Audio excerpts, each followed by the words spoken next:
But so that's one of the weird symptoms I get. There's a ton of them. I get this very strange thing where well, all my joints crack now, and they never used to. My shoulders and neck and back especially are terrible.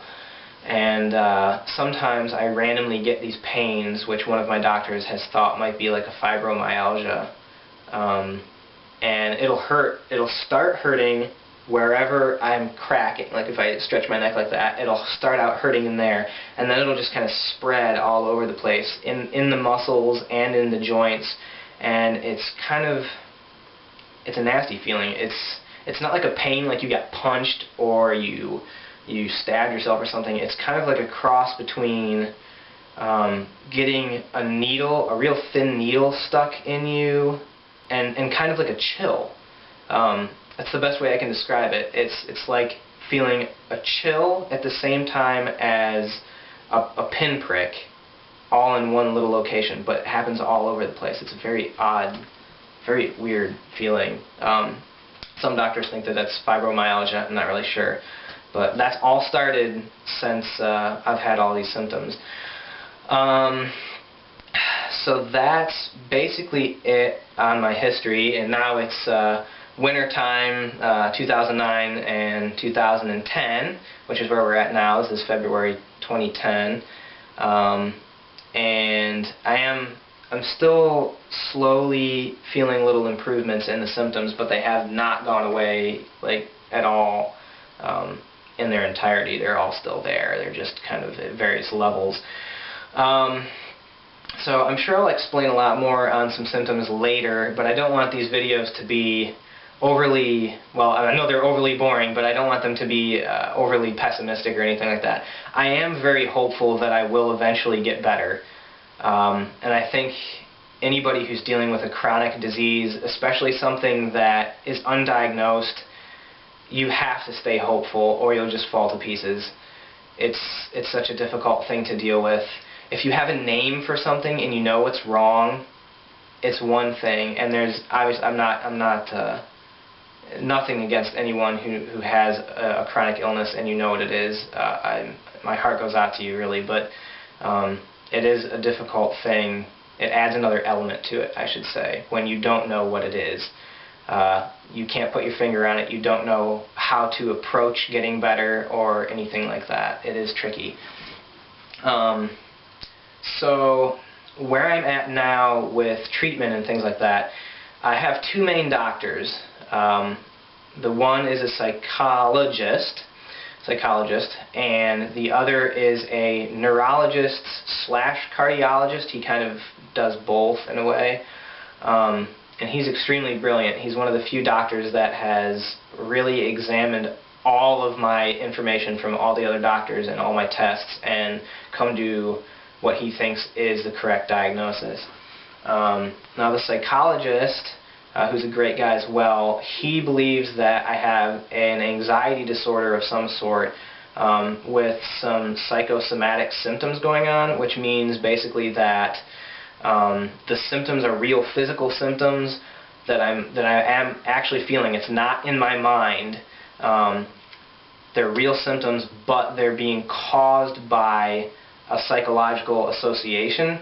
Kind of like Pavlov's dog, if you've ever taken biology or anything, where he rang a bell whenever he gave the dog food, and of course the dog would drool and salivate all over the place because he was getting his food, and eventually it got to the point where he could remove the food from the equation, just ring the bell, and the dog would drool.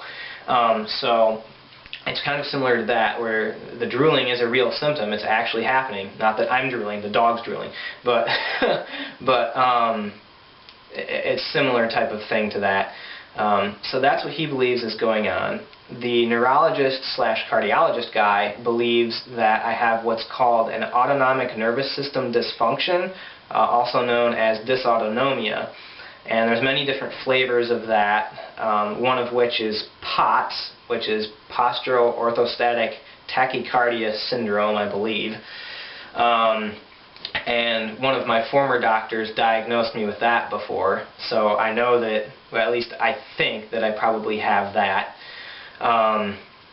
But with that, your autonomic nervous system, which is the thing that the part of the nervous system that regulates all the automatic functions in your body, like your heart rate, your blood pressure, your reactions to stress, your sweating, things like that. All those things that happen automatically that you don't think about. That part of my nervous system is dysfunctioning, and that can cause all kinds of really strange symptoms that don't make much sense. And it can also cause anxiety because you don't manage stress at all. And it's a difficult disease. I've read up a lot about it, so that's one other possibility is that. And there's a lot of other things that some of the other doctors have looked at or thought that I might have, like, God, everything from Lyme's disease to chronic fatigue syndrome, fibromyalgia, like I mentioned, a virus that's just running rampant in my nervous system that's like destroying stuff, and I won't be able to kill it because my nervous system or my immune system just isn't taking care of it for some reason.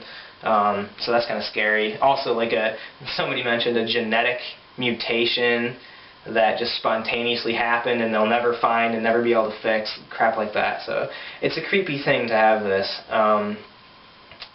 I do want to mention to all of those people that have friends or family or anyone that they know that has a chronic illness, especially if it's undiagnosed, please try to be understanding with these people. It's an extremely difficult thing to deal with for just the person and their family. A lot of these illnesses, like what I have, it's hard to tell that I feel sick. Like right now, I feel incredibly dizzy. My legs are starting to shake just because I've been standing here making this video for so long. I'm feeling a whole onslaught of things that are horrible feelings. But it's hard to tell. And with people feeling like that, it's very easy for their friends and family to look at them and be like, oh, it's all in your head, just don't think about it, you know, it'll go away, and people just don't believe you. So friends and family of people like us, please try to listen and don't criticize, and try and be understanding and supportive of us because we have a lot on our plates. So I think that's it for this video. I hope you guys enjoy this channel. I know this was a little bit of a downer. I'll try and make my some other videos a little bit more exciting and mix it up a bit more. But that's it for now. So you guys take care, and I'll talk to you later. Alright, God bless.